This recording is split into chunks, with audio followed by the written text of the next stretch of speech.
Hi guys, and Happy New Year. It's been a while since my last video update.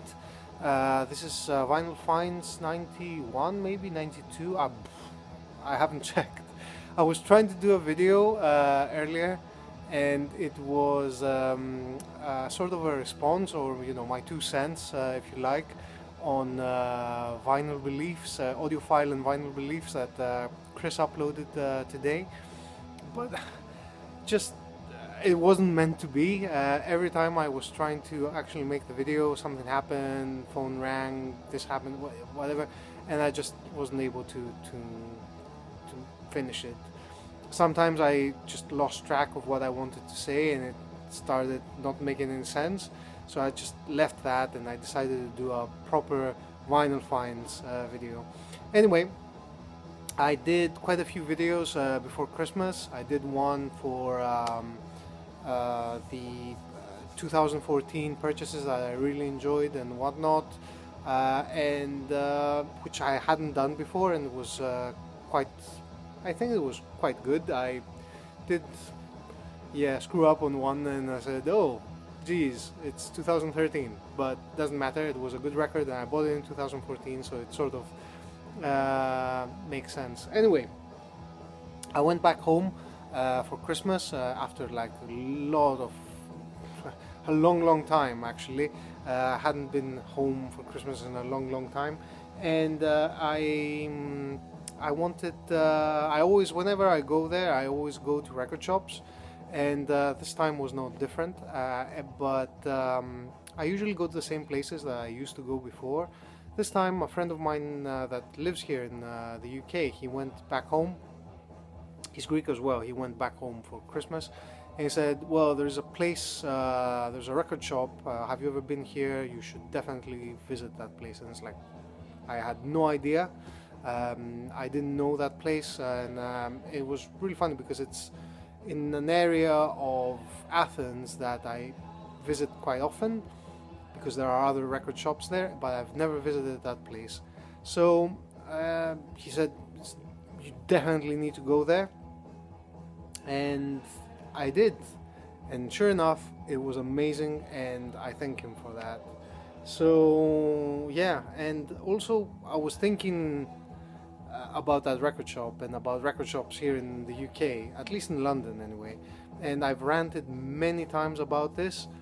But after being in that place, it sort of made sense to me. It sort of clicked what bothers me. It's not about there are some things that I just hate. Like, I would never go to Sister Ray because the presentation is just really bad. But going there, so let me give you some, to give you an idea about what was going on. They had different sections, as per usual, of music. So they had 60s, 70s kind of psychedelia and rock and whatnot, and then they had a small section for jazz. I think they had the most extensive section of psychedelic, stoner, doom sort of music that you can imagine. So orange sound and that sort of spectrum of things, and very comprehensive new wave, indie, punk, whatever kind of style of music. And what I really liked about that place was that it felt curated.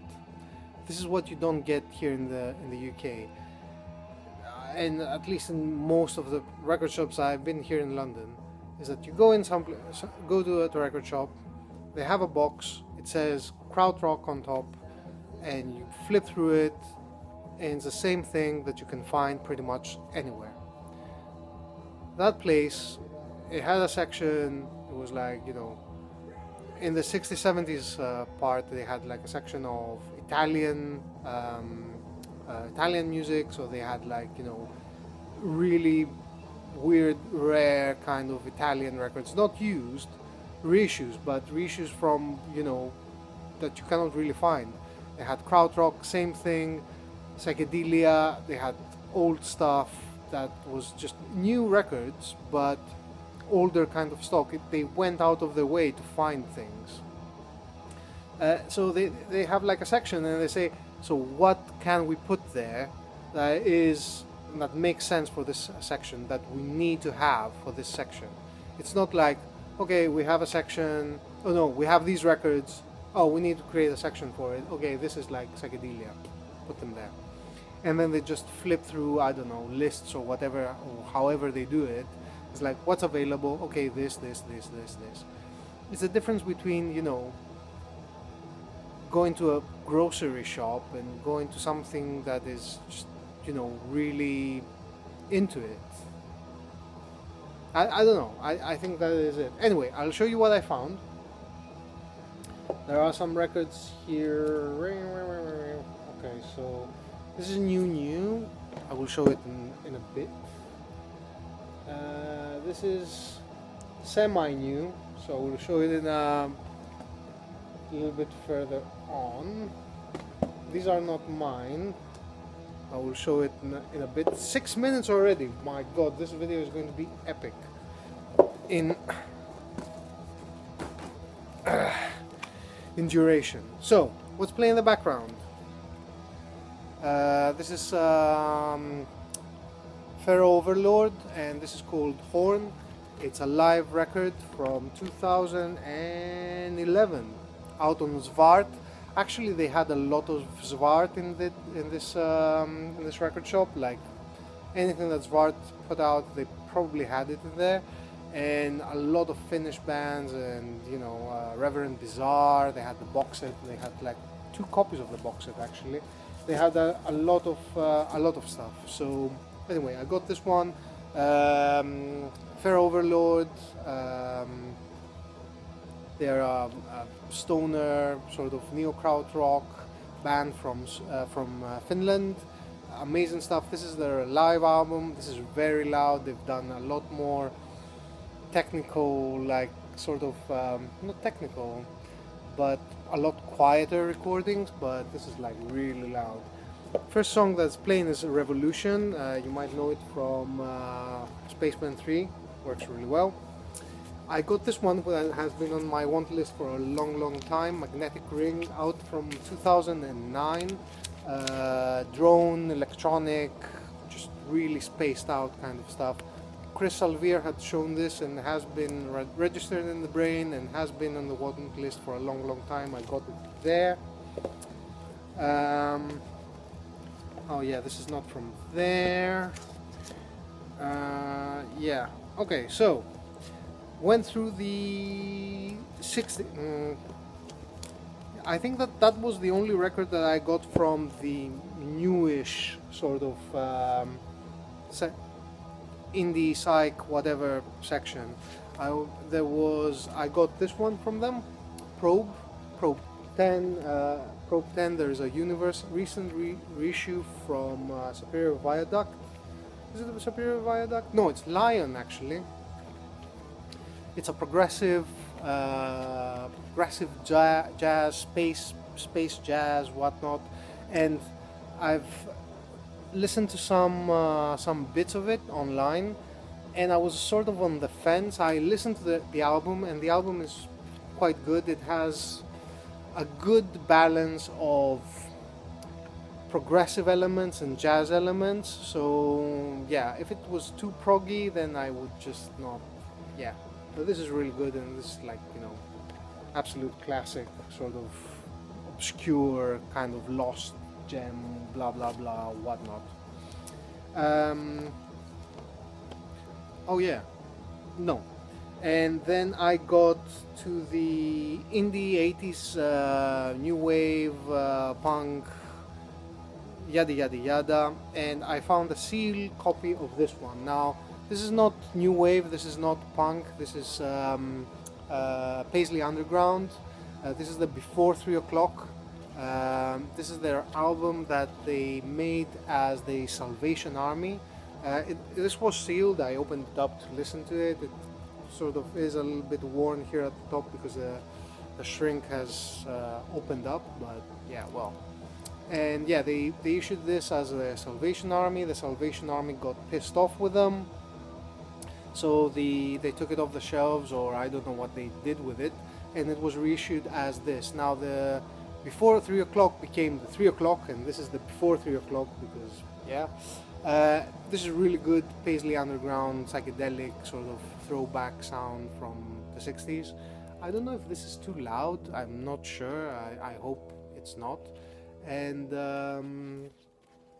yeah, and the 3 o'clock were they're not that good of a band. I mean, the things that they made as a 3 o'clock were like meh. Perhaps they're best known for having a record that inspired the Stone Roses. And if you listen to the Stone Roses first album and one of the 3 o'clock albums, one of the albums that the 3 o'clock made, you can actually hear the Stone Roses sound. Anyway, really good album, really happy to get this. I was on my want list for a while. And then we'll go on to the 60s, which is where I started really there. There was a sort of an international section and I found this one. This is the Q65 and this is called Afghanistan. This is a recent reissue, is an EP plus live tracks. It's really glossy, so it's called Afghanistan. It has like this Eastern feel, but it is solid garage, 60s garage. I have some other records from the Q65 back home, but I didn't have this one. And this is a really good reissue, really nice pressing, and they have the other albums as well on this label. I don't know which one it is. Yeah, Pseudonym. Yeah. So really nice pressing. If you see the Pseudonym reissues of the Q65, the other albums, do get them. Get this one as well. It's really good garage rock and yeah, excellent psychedelic, garagey, whatnot. I got this one that has been on the want list for ages. This is a 2003 Light in the Attic reissue of the Free Design. Free Design were psychedelic pop band from the 60s. They made like 3 albums, I think. And yeah, it's just Light in the Attic reissued some of them, and well, all of them. And I got this one. It's like really nice psychedelic pop. Just yeah, brilliant. Do check it out. And finally, I got 2 private press reissues again, but I don't think that you know it's feasible to get the originals. First one is this one. It's called Lid. This is unnamed reissue. It's the original was 12-inch acetate that came in the early 70s.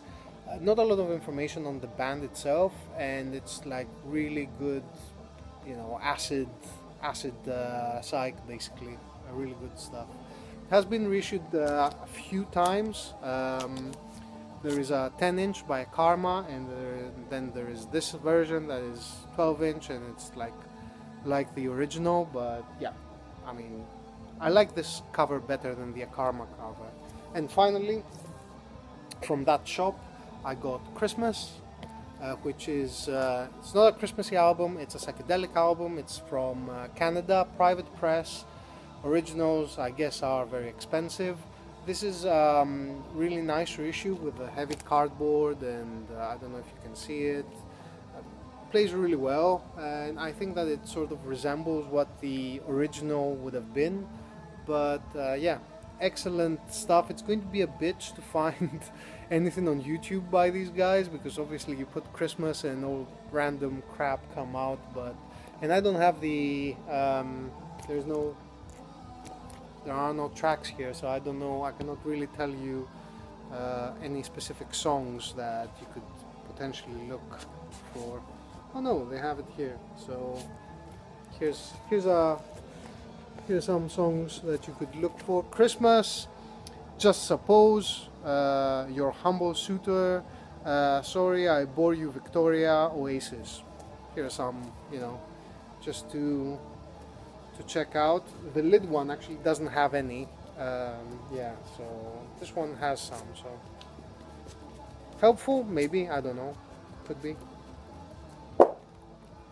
That Pharaoh Overlord really is going strong. And then I went to another record shop that a friend of mine works. I already bought all these, so I just didn't want to buy anymore. But he recommended this one. He said that, look, man, you need to check this one out, and put some on. And I was like, yeah, I agree. It's this one. So it's Ping and Roof, and it's out on Revenge International. It's called Tomorrow Was a Golden Age, and based on the hype sticker, it says the following. Inspired by the same intentions and practices that fueled works by Morton Feldman, Steve Reich, and Brian Eno. So yeah, it is neoclassical, sort of minimalist, music. This is excellent. This is a future classic. Do check this one out. Amazing stuff. So yeah, this is what I bought from Greece. Actually, I bought 2 more albums that I didn't bring with me. One was Megadeth, which I bought used from another record shop in the flea market. Well, that's what we call it, the flea market. It's not really a flea market because it's like so more permanent. It was which one was it? Not Peace Sells, the second album anyway. Cannot remember the title right now. Anyway, I didn't buy it when I was 14. I bought it now. There you go. And the other one was called. It is a bizarre one. It's called Brain Machine. I think it's called Brain Machine. Anyway, I think it's called Brain Machine. It is an Australian private press, free jazz improv sort of record that came out in the 70s, and the subtext is that it is an attempt to record coincidence. Now, it's weird enough for me to want to have it, but not listenable enough to carry it with me, because I know that I will not be listening to it. I just wanted to have it, basically. That's it. Yeah. So the other day, and that's all the things I bought from Greece. It's 17 minutes. It won't be too long, guys, so bear with me. The other week I went record shopping here in London, in the center of London actually. I went to the Sounds of the Universe, and I also went to FOP. I skipped going to Sister Ray and the other one that's close by, because it's just feel miserable buying the records there. And in Sounds of the Universe, I found this one. Roland P. Young, Estet Serenade. This is a reissue from 2009. This was originally released, I don't remember. I did some research on it, but I don't remember. And this one was shown by Fred. And I know that it was Fred was a while ago, but I have listened to it on Spotify, and usually what happens is that Fred has a video, he's talking about a record, and I do a search on Spotify. If I find it, I put it as a playlist and I listen to it.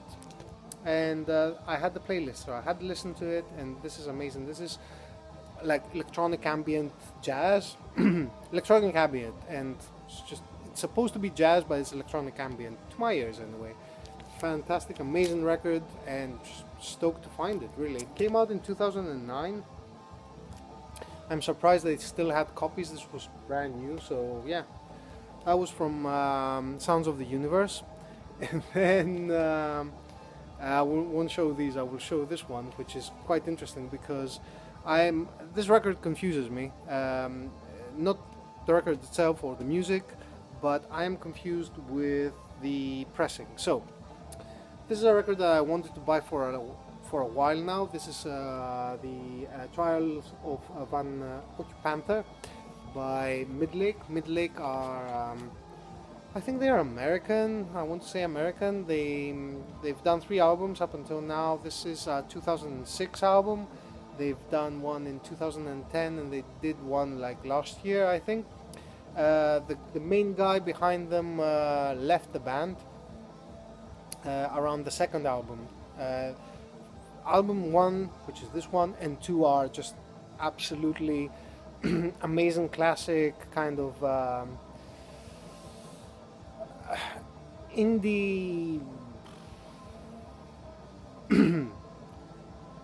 When I say indie, usually Yo La Tengo come to mind, or bands like Pavement, but they don't have that kind of sound. They are acoustic. They are like they're not country. They're, I don't know, Neil Youngish sort of thing without having Neil Young on it, and more modern, I guess. Anyway, this is an excellent album. I cannot really pigeonhole them into a genre, but their music is amazing. The first 2 albums are highly recommended. Not weird at all. No weirdness. I think that they should be very popular. And yeah, this is a really good album, and I wanted this, and I found it. It's brand new. And when I saw it, I know that originals go for a bit of money, and I know that there has been one more issue. So I immediately went on Discogs to check it, and this one says Bella Union 2008. It's production and copyright. So usually production and copyright, when they are together, it means that it's an original. I'm certain this is not original. The original was from 2006.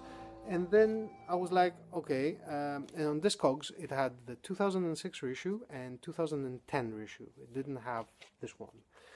And then I was like, maybe this is a bootleg, but there's no way that this is a bootleg. First of all, it has an inner sleeve, printed inner sleeve, which bootlegs don't have. Second thing is that I found it in FOP. FOP is sort of owned by HMV. And they certainly wouldn't be buying records from dubious sources, so no bootlegs whatsoever. So this must be original. Original as in official. Originals, as I said, came in 2000. I think the original is from 2006, not 2008. So I'm a bit confused. I don't know what this is, but it plays well. It has a printed inner sleeve. It doesn't have a download card. And yeah, that's it. And it's a brilliant album, and you should check it out. 3 albums, very quick ones. These are not for me, actually. I bought them as a gift to my girlfriend. Believe it or not, it's AC/DC. Yeah, High Voltage, Highway to Hell, and Back in Black. They had these on offer for 12 quid each. And yeah, she likes AC/DC. She booked tickets to see them live in the summer. I'm going as well because she bought me a ticket. I didn't ask for it. I was like, what? AC/DC? I bought you a ticket. All right, okay. And she really likes AC/DC because her brother liked AC/DC, and I have to thank her brother for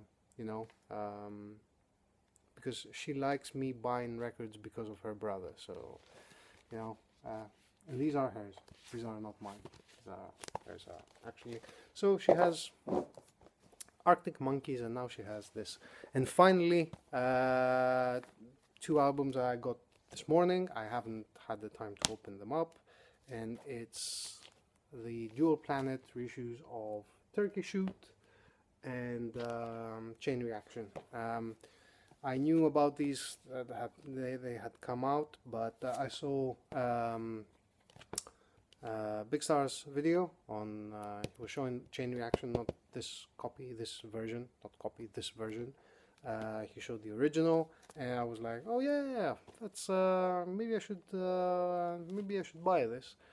And I found it on Spotify as well, so I checked it, I made sure that I liked it, and it's quite good. So these are my updates. 24 minutes. Apologies for a long video, but as per usual, if you don't have to watch it, if you don't want to, but if you do watch it and you want to leave a comment, please do. If you like the video, like it. If you disliked it, dislike it.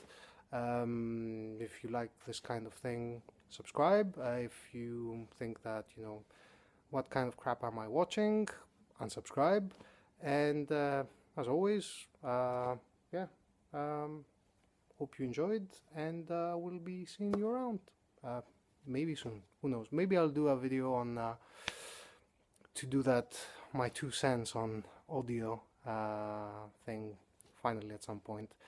Yeah, anyway, I'll be seeing you around. Cheers.